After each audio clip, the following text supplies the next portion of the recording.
Esse tema porque ele é muito atual. Hoje, as pessoas já recorrem ao tratamento com o PAS. Hoje, as pessoas já entendem que existe, além da enfermidade física, a enfermidade espiritual.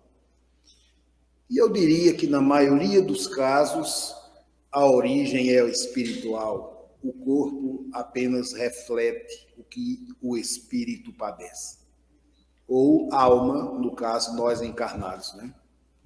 Então, lá no Evangelho segundo o Espiritismo, no capítulo 26, no item 10, tem uma colocação que é muito interessante, que diz assim: a mediunidade é uma coisa sagrada que deve ser praticada santamente, religiosamente.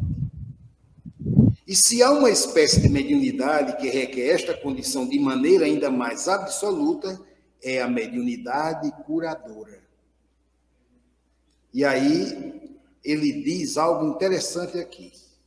O médico oferece o resultado dos seus estudos feitos a peso de sacrifícios geralmente penosos. O magnetizador e seu próprio fluido e, frequentemente, a sua própria saúde. Eles podem estipular um preço para isso. O médium curador transmite o fluido salutar dos bons espíritos e não tem o direito de vendê-lo. Jesus e os apóstolos, embora pobres, não cobravam as curas que operavam. Então, vejam como é interessante.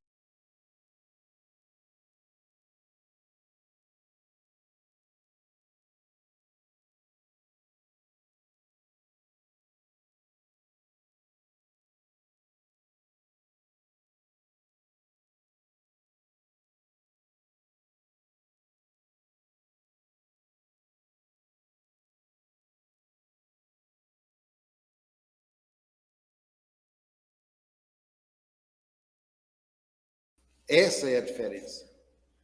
E aí, no final, ele diz: Jesus poderia ter cobrado as curas que fez, não é? Então, nós percebemos que é uma coisa séria, mas é preciso que acreditemos. Lembram que Jesus sempre pergunta, antes de curar as pessoas: você quer, você acredita, você acha que eu posso? É assim que você deseja?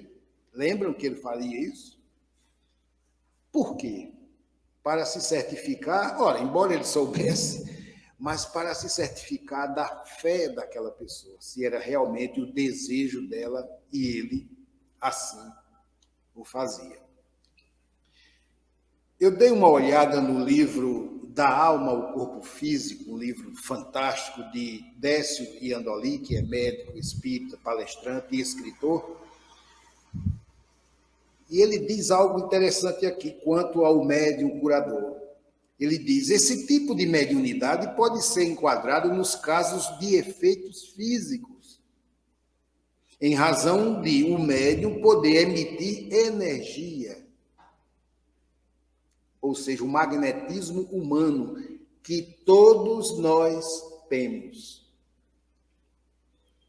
Essa capacidade, muito provavelmente, está relacionada ao sistema nervoso central e ou ao metabolismo, produzindo campos magnéticos específicos. Sendo assim, a classificação adequada é como a mediunidade anímica, porque é do próprio médium, que nós chamamos de animismo. É possível ocorrer a doação de ectoplasma, permitindo a interferência de uma inteligência desencarnada sobre o doente, o que se chama de psicocinese. É relevante o fato de que a cura é sempre atributo do doente. e não do terapeuta. Desse modo, o efeito desse tipo de ação mediúnica estaria sujeito às condições psíquicas e morais do doente, assim como as do médium e do espírito curador. Vejam que bate com o que Jesus fazia.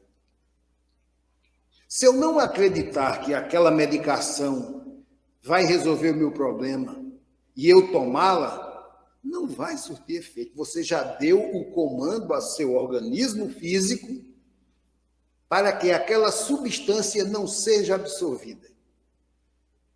Em outra situação, você pode pegar 2 dedinhos de água num copo e tomar, dizendo a si mesmo que ali é o remédio que você precisa e você consegue. O que é isso? Pensamento e vontade.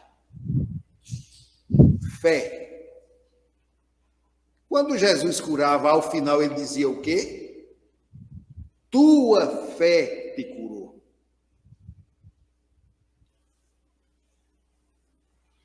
O magnetismo é próprio de cada um. Claro que